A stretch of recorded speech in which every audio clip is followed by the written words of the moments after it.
Good news, everyone. The path is self-correcting. What do I mean the path is self-correcting? Well, sometimes it can feel like we fall off the path. We fall off the path of presence and purification, and we can just let ourselves go.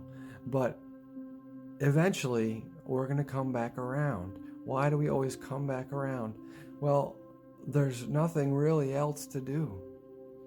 There's nothing else to do besides the path, which is the path of presence and purification and connecting with the divine eternal moment, God. That's really all there is to do. I am God's eternal love pouring forth. So it's okay to fall off the path, to not be perfect. Remember, we're only human. It's natural for us to have faults. That's the current algorithm we're in. We're in the human algorithm. So it's okay to not be perfect and have faults and these bad habits. And remember, bad habits will go when it's ready for them to go. Or something that you may think is a lower vibration will release itself when the time is ready. When we stop judging ourselves for doing these things. Remember and say it's okay that I ate junk food, that I'm trying to stop drinking coffee, but I'm still drinking coffee. You can't. We have to learn how to accept where we are and how to not judge ourselves. How do we do that? You go within and you stay present. That's how the answer always comes back to the same thing.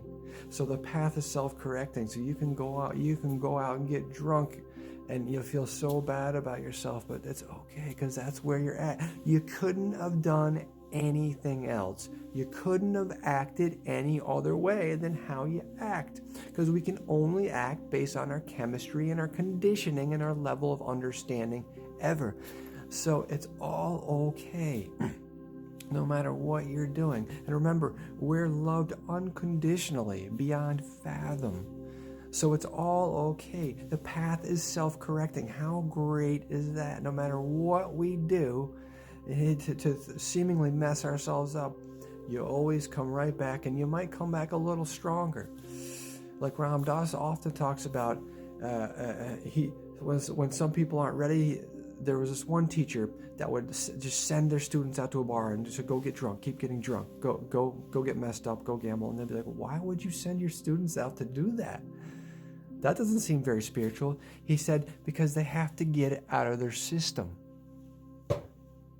That's right. Because if you try to cut yourself off short before it's out of your system, it's going to work its way back up out of the system. You can try to suppress it when you're not ready, but it's going to keep coming back up until you are ready, until you find a state of balance good enough to allow what's got to work itself out. And to allow you to be okay, you're done with that, you know what I mean?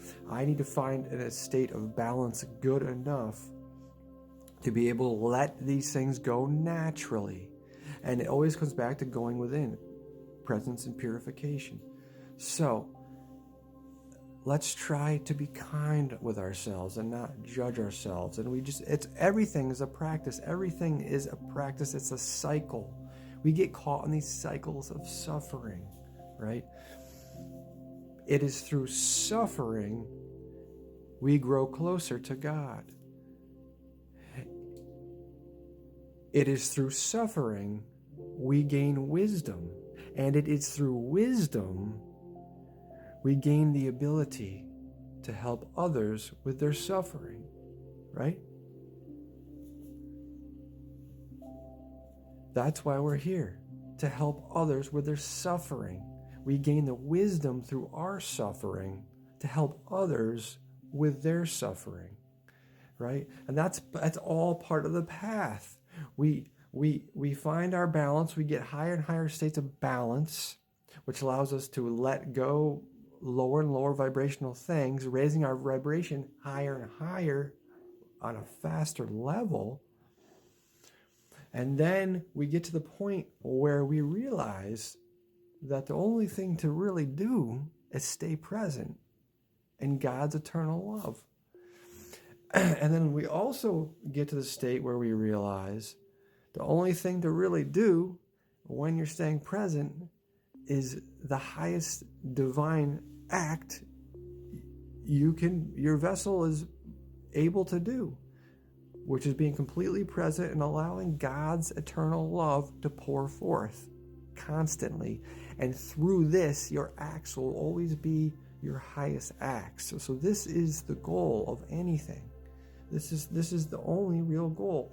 And that way we were able to affect the greatest change in humanity and on Mother Earth at this particular juncture.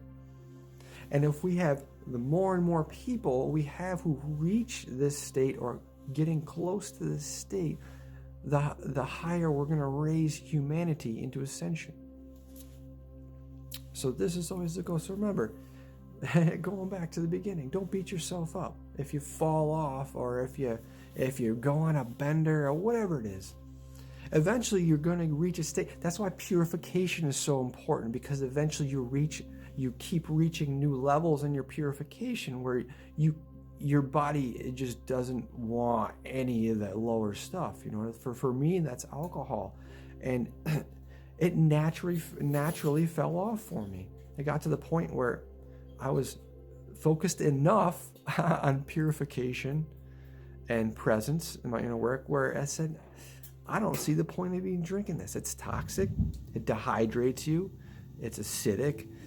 I have one drink and my head hurts and I'm dehydrated, and I just feel, because I got to the point where I wasn't drinking that much and I was so sensitive to it, and my body was trying to get clean enough that I couldn't. It just doesn't make sense. It just doesn't compute with you anymore. And you get to that point with a lot of things, and it'll be naturally because you want to keep progressing on your journey of purification because of its large effect it has on presence and the rest of the cycle. Presence and purification are like, they fit together like that. That's why it's so important. You have to do one to support the other, and you have to do the other to support the other one. So they're like yin and yang. They're just like, they flow together so perfectly. Presence and purification. So it's all baby steps too.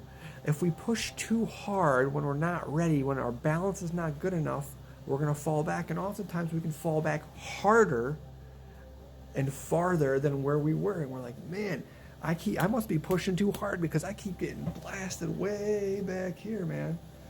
You know what I mean? And that's okay. That's a lesson learned. That's just another lesson. That's all it is. You're not really failing at anything.